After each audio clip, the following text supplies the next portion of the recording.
And welcome back to Coast. George Norrie with you. We're going to be talking about a topic that is absolutely riveting. Solar Maximum. Links to cycles of war, societal change, and personal transformation of consciousness. Alex Ansary with us. He launched, by the way, Outside the Box TV in Portland back in 2004, where he presented very controversial local and international issues to a cable access audience for nearly a decade. Now, his work over the years has taken on a multifaceted view on our own society, with topics ranging from supernatural influence over human affairs, geopolitics, the sun's effect on human consciousness and spiritual transformations, cycles of war, and other ideas regarding our existence here on good old planet Earth. His discussions on the Outside the Box TV network also dive into the main areas of commentary, including psychic self-defense, the paranormal, and here he is on Coast to Coast. Alex, looking forward to this. Thanks for joining us. Glad to be here, George. Thank you. And tell me a little bit more about Outside the Box. Yeah, so I went through my own shift in consciousness around the turn of the peak of solar cycle 23, which was around 2000, and that's when I turned 20 years old, and I felt the intensity of that cycle and was having a series of visions myself that were fairly dystopian. That was around the time the Matrix movie came out, so I really started to look at my reality a lot differently. And then that event that led to these wars, also known as 9/11, shook me awake and a lot of people. And so my interpretation of that period in time, as we went into from the solar maximum to the solar minimum, a massive surge in energy that really shook me up inside internally, emotionally. I mean, that's how I first came about the effects of the solar maximum, is how I was personally affected. And so I kind of was struggling in my own dark ages of feeling disoriented, not having family around, not really knowing what direction I was meant to take in life. But then after the war machine woke up with the solar cycle, so I noticed those things were linked together early on before I came across the studies. And so getting involved in alternative media and cable access TV, 2004, 2005, that was also right around the time that, right before YouTube. Okay. And so there's a theme here with much of our fellow members of the species, kind of like a 100th monkey syndrome, waking up with the solar cycle. And so in different parts of the solar cycle, I've noticed my own sensitivity and ways in which I've been more productive, and then other periods in which I'd rather live off the grid and be tapped more into nature than the city. How did you tie this in, Alex, to the solar? To the solar, as far as the research is concerned, it really starts around 2007.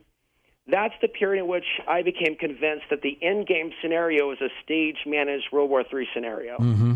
And there's reasons why that came to be, including the fact that Portland, Oregon hosted a drill called Top Off 4 in 2007, where all these alphabet agencies were doing a mock terrorism drill. What shook me up was seeing how Russia and China, also in 2007, under the Shanghai Cooperation Organization, were doing their own drills. Meanwhile, the DoD was running drills in aerospace. And so I was looking for clues after that as to when we potentially might see this event. And it would be around 2013 when I spoke at Mark Passio's Free Your Mind conference that I made a few statements that I'll repeat later on tonight about how I believe that the powers that be manipulate humanity through the solar cycles by staging events. Do these solar cycles have such an effect on people's brains, consciousness, that it makes these wacko decisions by our leaders and things like that? Or is it a pre-planned thing? It's a number of things, but if we were to talk about studies that somebody can prove, not just theories, we do have some information about that, and we can get into that stage by stage. A more recent study from Caltech and the University of Tokyo has confirmed that human consciousness can measurably detect changes in the environment's magnetic field. This is not the first study, but it is a study that spaceweather.com recognized. They don't normally touch fringe news. And so what I'm getting at is, for years and years, this material has been considered kooky. The idea that solar flares affect human consciousness. And I'm here to say, in 2019, actually we have tons of studies. In fact, doing research for this show, I came across something I've never seen before, and it appears to be possibly legit. The CIA may have done studies on when people are most psychic.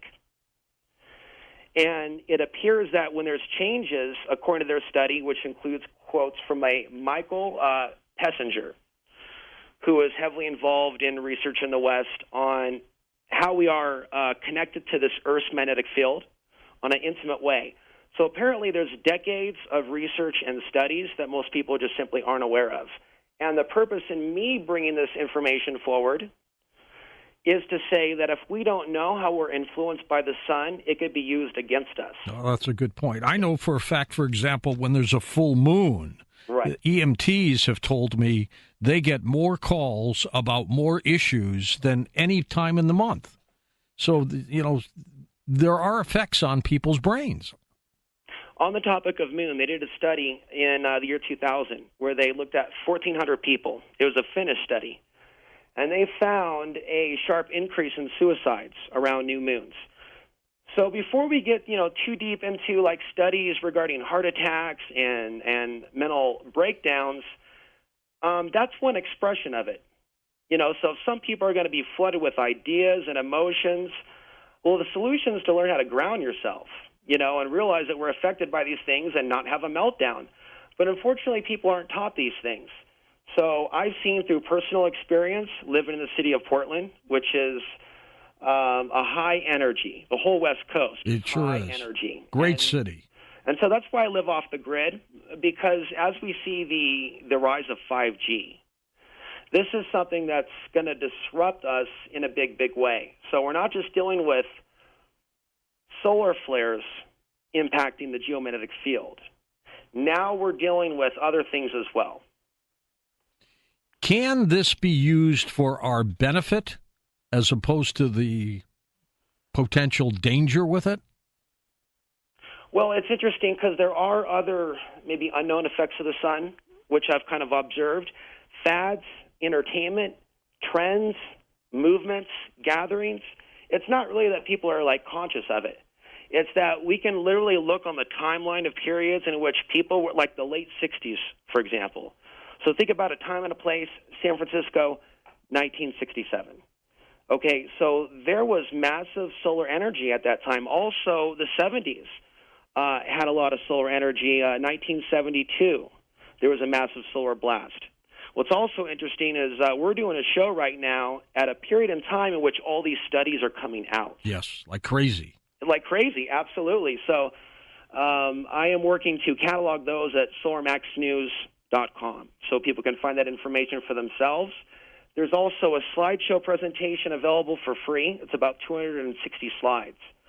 And in those slides, there's various quotes, like from New Scientist, for example, their 2008 report on geomagnetic storms being linked to suicides. But going back to the question about how we can use this for the positive, ultimately we can empower ourselves to move our lives forward. Somebody, for example, by realizing that there's a trend correlation with geomagnetic storms, may choose to, there's a number of different things, maybe launch a business, a new project, a new website, but also on the cautious side, because I look at the positive and negative of the solar maximum and minimum, based on my experience. It's not all one way. We should be kind of neutral with this. But on the concern side, if someone's in a bad neighborhood where there's a lot of gang warfare, and that stuff really pops off when the solar flares are active. Look at Chicago murder rates. Good point. And so if someone knows that there's a predisposition to aggression in their neighborhood, they may choose to move away before the solar max hits. And so that's the advice. I'm really bringing this information to help the most people. Alex, we're going to take a quick break. We'll come back and talk more about your work, Solar Maximum. I'm George Norrie. We'll be back in a moment on Coast to Coast AM. And welcome back to Coast. Alex Ansary with us. His book, Solar Maximum, his websites are linked up at coasttocoastam.com. And Alex, how can people see your Outside the Box TV? Yeah, so my YouTube is youtube.com/OTBTV news, and they can also find the website at Coast to Coast. And Okay, great. right now I'm choosing to step away from some of the other topics that I gave a lot of focus to, psychic self-defense, the supernatural. I feel that the solar flare information, it's all a matter of when the information is delivered, because it's a matter of society being receptive to it. And so people are looking for hope. They are looking for maybe some sort of a solution that we can take that's peaceful as we go through these dark days ahead. So I've been doing some soul searching. There's a lot of certain things that I don't want to use the prediction word at all, more like speculation. So I've speculated about certain things, and I don't want these things to happen. And so if there is something to the power of collective thought, that's kind of where I want to take Outside the Box TV into the future, taking a look at the solar sciences and just areas in which people normally aren't looking.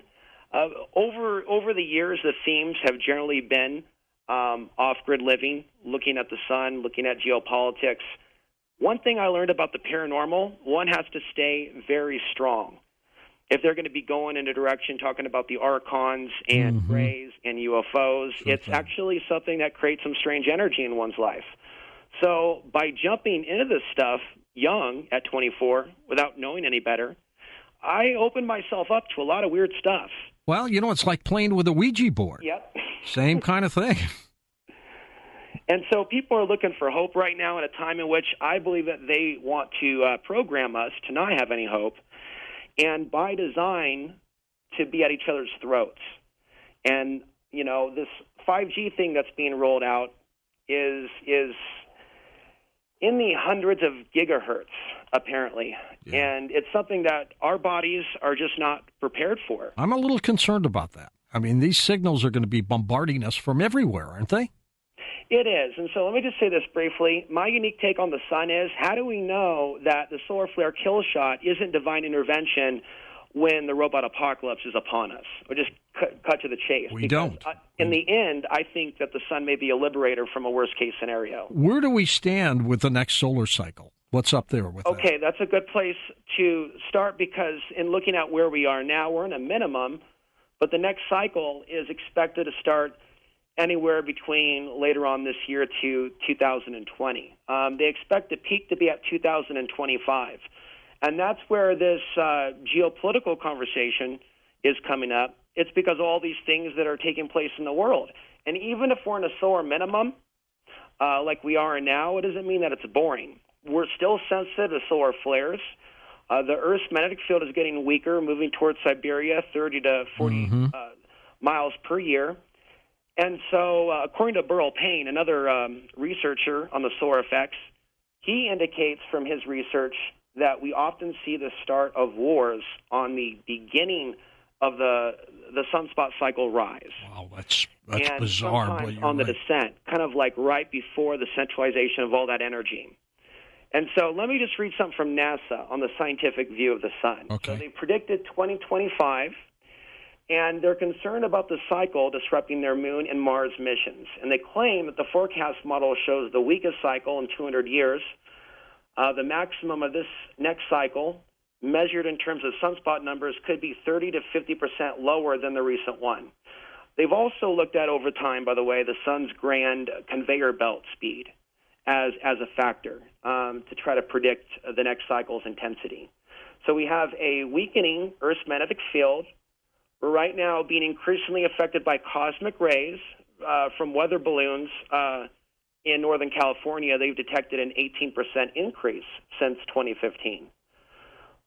So according to the Space Weather Prediction Center, the maximum will strike no earlier than 2023 and no later than 2026. Is that our window? That looks like that's a window for a number of events, which is interesting because we have a major eclipse coming up in 2024 that kind of makes an X over an area not too far from St. Louis, Missouri.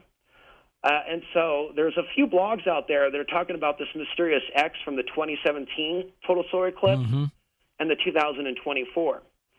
And so that's interesting because many people believe that the eclipses are a sign of war or another omen. I'm aware that there are also views of the potential for a transformation of consciousness for the positive. Let me pause and say the way that I'm looking at this, we're not all responding to the changes in the sun the same way. I believe in collective consciousness shifts, but some of it zombie apocalypse level consciousness shift. Is this good against evil, Alex? This is absolutely good against evil. This is how I perceive the solar cycle. It's a battle between the forces that want us to be slaves and that part of us, the divine human spirit that refuses to submit. A very famous quote, but that's what it's about. So the reason why we see unrest, riots, revolutions, even fighting in the streets, we may be disgusted by it, but it's because that apathy factor is not as strong. The apathy factor, I believe, is stronger during the solar minimum. So if there's certain things that the elite want to do and they don't want the people to react, they'll do it in a minimum. But if they want the people to react, they'll do it in a maximum. And we already know through their control of the algorithm that they can direct revolutions, they can control fake news. And so I believe that the research of the Russian scientist of the 1900s, Alexander Chizhevsky. It's hard to say his name. He was an expert in solar flares, in sun cycles. He's the main guy that discovered this 100 years ago. And he was actually sent to the front lines in World War I. And it was there that he saw sharp increases in battles, viciousness, all-out bloodshed. And so when I came across his research in 2009, or blogs about him, dots went off within my own consciousness, lights went off, if you will, with regards to even riots in Portland that I was seeing in 2010 as the solar cycle woke up. Right. I would wake up from a deep sleep like a flash and look at spaceweather.com and see that I was literally responding to real-time solar activity.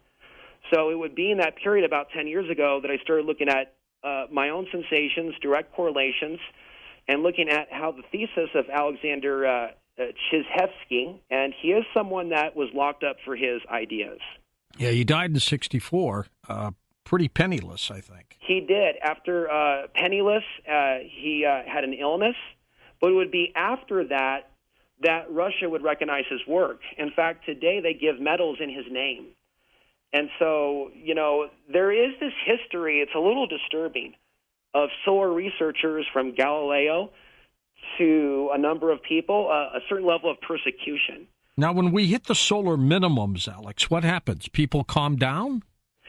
So the solar minimums, according to Alexander Chizhevsky, and it's not an easy name to say, but the other thing is a lot of his research is still in Russian. And so we only have so much of it in English.